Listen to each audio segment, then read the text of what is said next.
What's going on? Welcome to Korean American Expat. So I have one by Asian Boss, and I'm gonna split this video into two parts. So we have part one. So why firing someone is almost impossible in South Korea. So Asian Boss will explain, and it's gonna be a two-part series. So let's get into this. What if the company you work for couldn't legally fire you?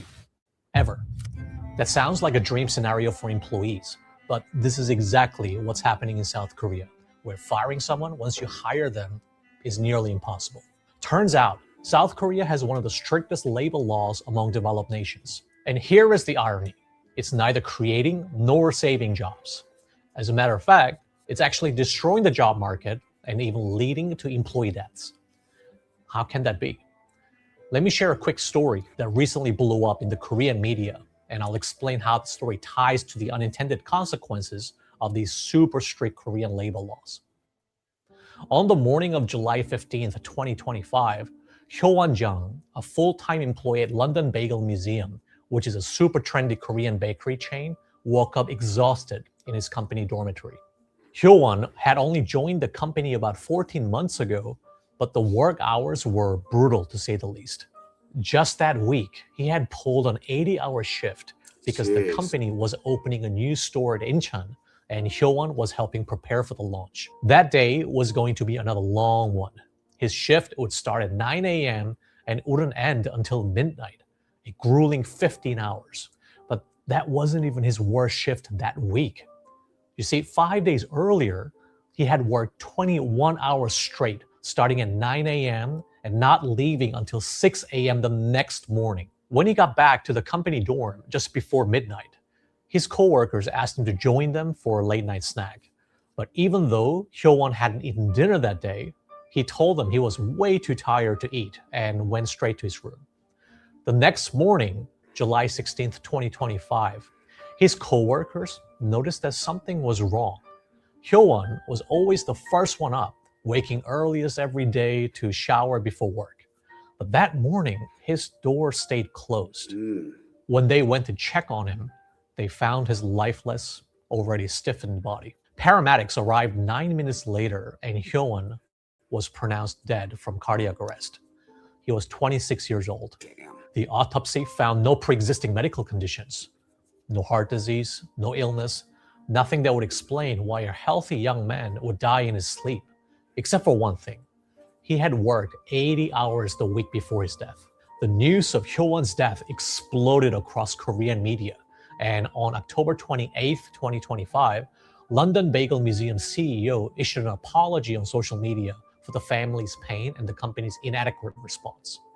The Ministry of Employment and Labor launched workplace inspections of London Bagel Museum to investigate excessive working hours and unpaid wages. This, by the way, isn't an isolated case. In the past 5 years, over 1,000 workers in South Korea have died from overwork, an average of over 200 deaths per year. This is the paradox of Korean labor law. Protections designed to create and save jobs are somehow creating a system where workers are burning out from overwork and exhaustion. Yeah, and since I'm here in Korea, a lot of the workers, yeah, they always tell me, yep, I had to work a lot of hours, even if, right now, yeah, like during the Moon presidency, that was recent till we got, the new president. Uh, yeah, it was supposed to be, what is it, 40 hours and then a maximum of 52 to 58 hours. But still, companies are still, yeah, overworking their employees. It is. So that's what's going on in Korea right now. So, yeah, a lot of the workers, they tell me, yeah, they're just, I can't hang out. I have to go work. On paper, South Korea's youth unemployment rate looks deceptively low, around 5 to 6%. But talk to young Koreans and you'll hear a very different story, one where getting a stable, full-time job feels almost impossible. The South Korean government has poured billions of dollars into job creation programs and tighter labor law enforcement, yet the problems persist. International companies hesitate to set up operations in South Korea, and Korea's brightest young talents are packing their bags to seek opportunities abroad. So, how does something with good intentions backfire so spectacularly? To understand that, we need to look at how these laws actually work and what happens when you literally cannot fire anyone. But before we even get to that, let's first examine the historical context that explains how the current Korean labor law came into existence, because the story is absolutely insane. Let's dive in. Yeah, and he's gonna really get into the whole history of going back to the Korean War and how Park Chung-hee, the president, and yeah, it's interesting. Even as I like you know try to study a little bit of this of the Korean laws through just for fun. I'm not like a super researcher, but I researched just a little bit just to see how this is going to go down. So I like how Steve's going to really break this down. So let's check this out.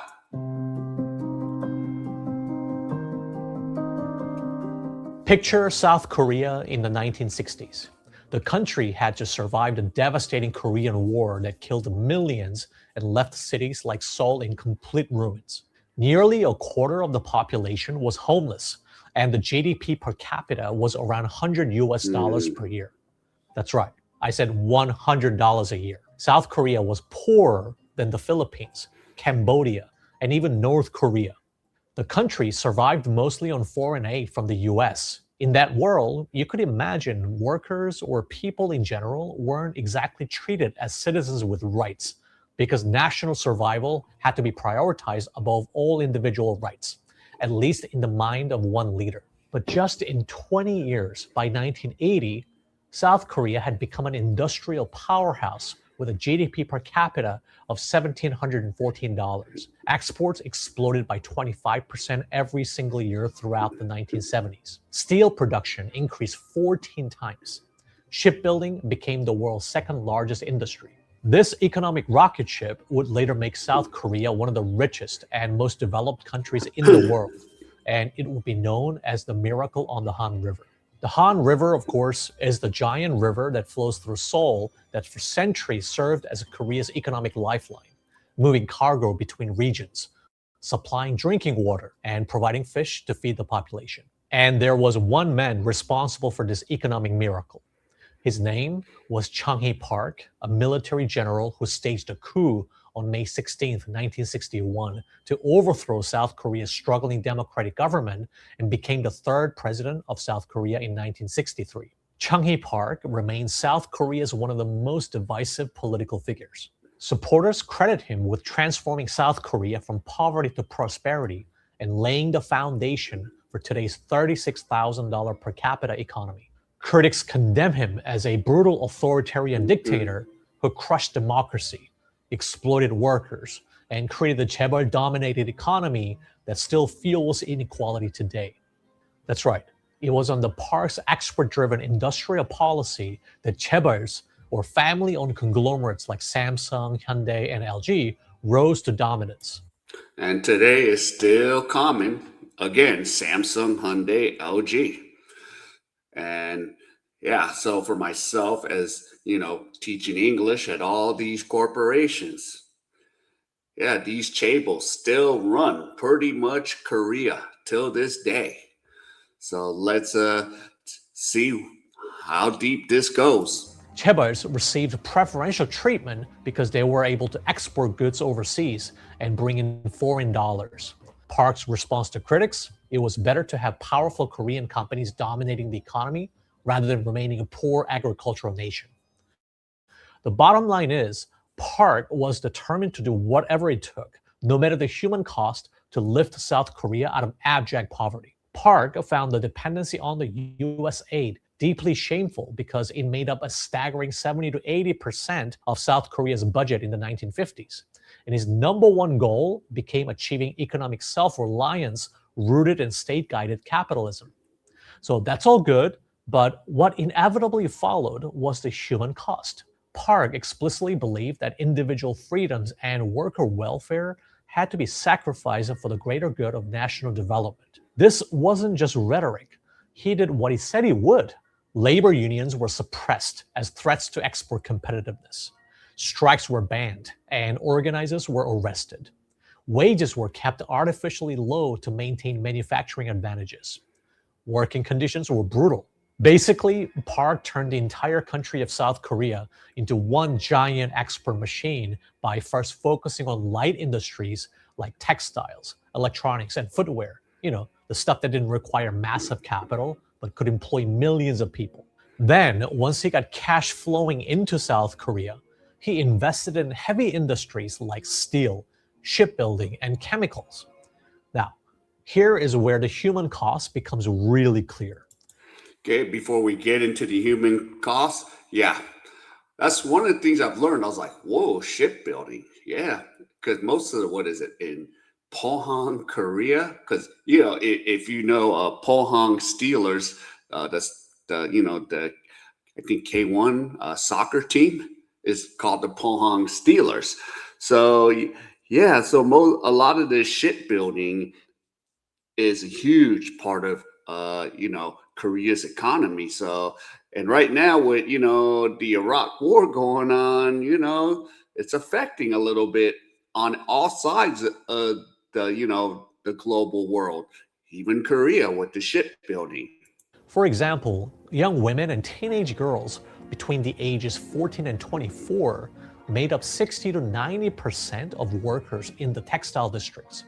They were working 14 to 16 hours a day, sometimes only getting 1 or 2 days off per month for less than $30 a month. Of course, this didn't just apply to women. In Seoul's industrial districts, you had workshops where workers were crammed into tiny spaces with no ventilation, locked fire exits, and supervisors who treated people like machines. The Park regime literally called these workers industrial soldiers and expected them to sacrifice for the national mission. There's a famous story in South Korea of Tae-jun, a 22-year-old tailor who forever changed Korean labor history in 1970. Working as a cutting assistant in Seoul's garment district, Tae was crammed into those same basement workshops, working those same 15-hour shifts. But while most workers were too exhausted or scared to speak up, Tae started paying attention to just how bad things really were. So he set out to document everything like an investigative journalist. His survey of fellow workers revealed some absolutely insane stuff.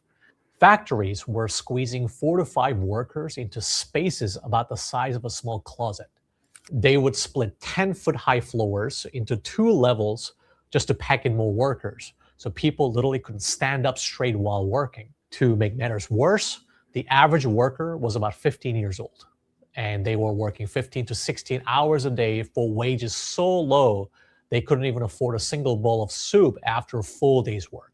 500 workers shared a single bathroom, so people avoided drinking water just to avoid bathroom trips during their shifts. So Tae tried everything to expose the working conditions of the people. He went to a radio station, no interest. He approached a major newspaper, but still nothing changed. So he tried to organize a street rally. Police denied permission. So on November 13th, 1970, Tae came up with a plan.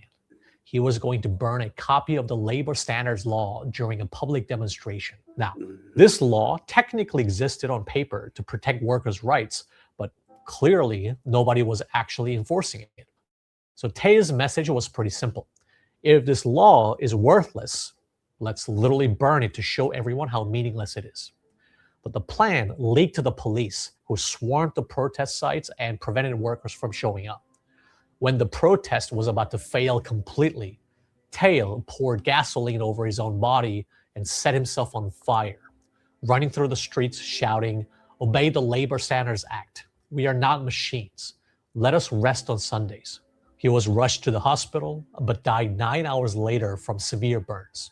As he lay dying, surrounded by his mother and friends, his famous final words before losing consciousness were, "I'm hungry."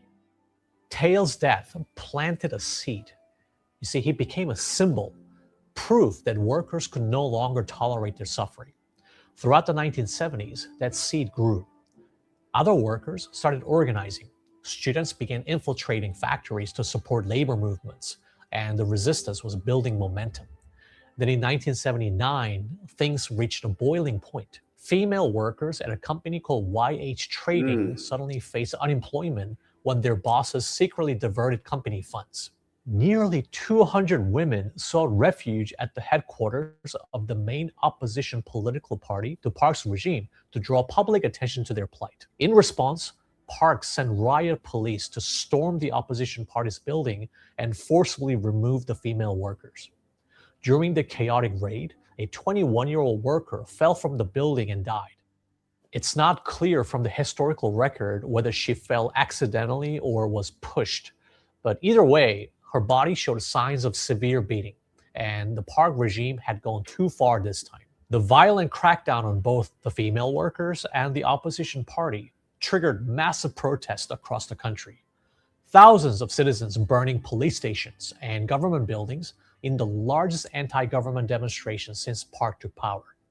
Now, there's a lot more to the story, but on October 26, 1979, during a heated dinner argument about how to handle the protests and other internal disputes, President Chung Park was assassinated by his own intelligence chief. Yeah, that was a crazy part. I mean, yeah, he pretty much just went a pretty much a dictatorship. Like, yep, I'm gonna be president. I'm gonna be president till he had to get assassinated. So now, if you guys know anything about South Korean politics now, the president only serves one term, 5 years. That's it.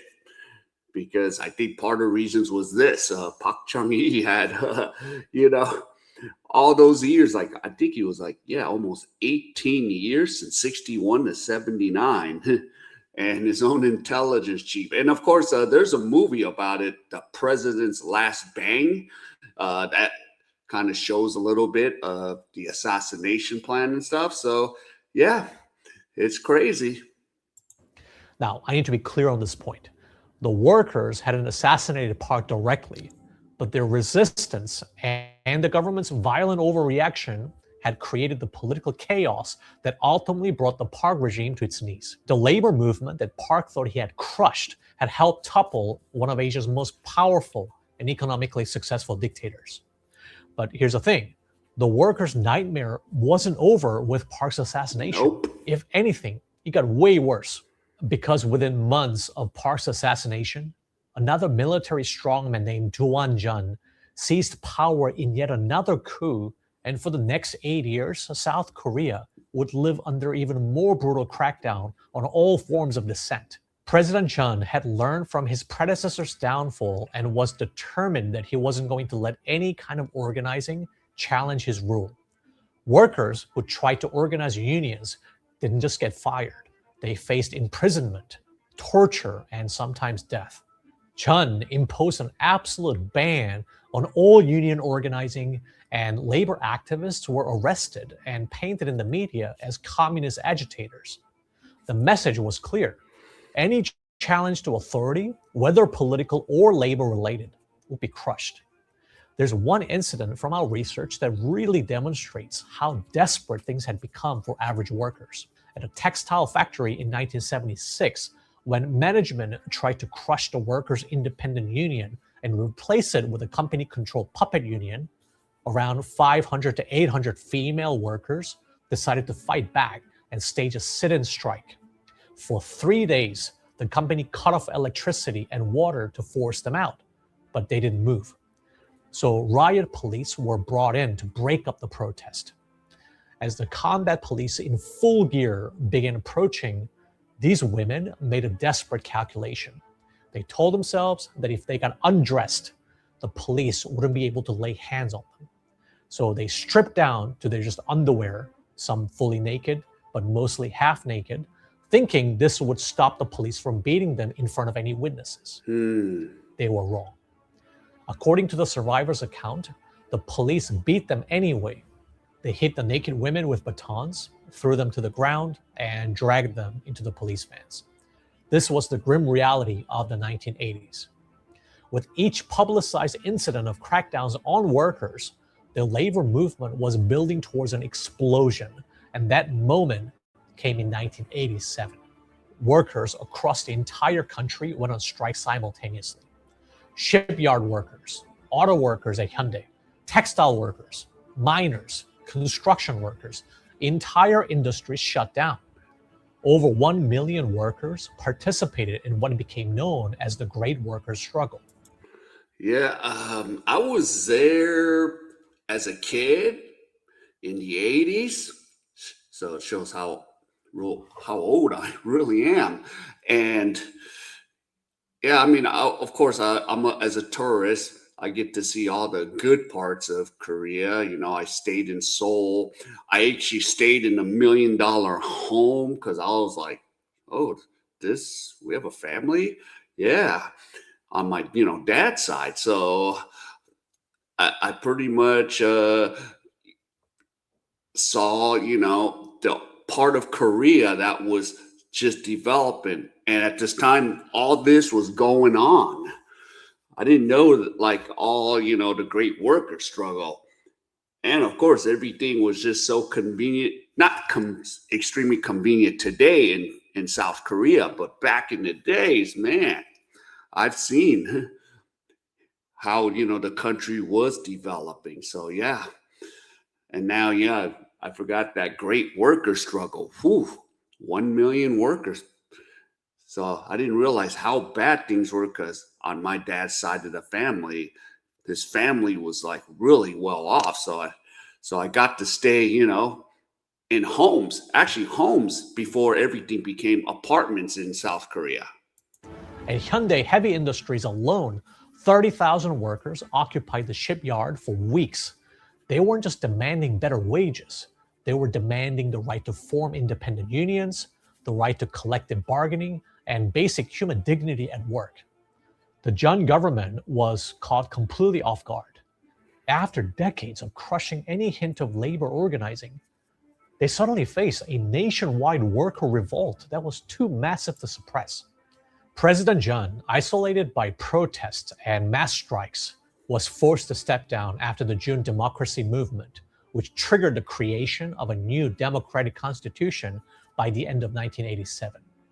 With the entire country at a standstill, employers and newly formed independent unions negotiated directly over wages and working conditions. Under intense public scrutiny, companies conceded to wage rises of 20 to 30% across major industries almost overnight. More importantly, after decades of suppression, over 2,000 new independent labor unions sprang up between July and September 1987 alone. This explosion of worker power in 1987 and the subsequent labor law reform is what directly led to today's extreme labor protections. Yeah. Korean society went from workers have no rights to workers must never be exploited again, practically overnight. The pendulum swung so far in the opposite direction that it created the system South Korea is dealing with today. Okay, so that's going to be part one of my video. So yeah, I mean, we've swung so far here in Korea where, yeah, because of all this that happened in the past, the craziness, the survival, we don't, and in the past, yeah, workers had like no rights to now they have so much extreme rights today. So that's where we're at. So, yep. Shout out to Asian Boss, and I'll do part two in my next video. So, if any of you enjoyed any of this content, please give me the HKO special. Help the king out. Hit the like, subscribe, and comment. And wherever you are, stay safe. And I'll see you in my next video.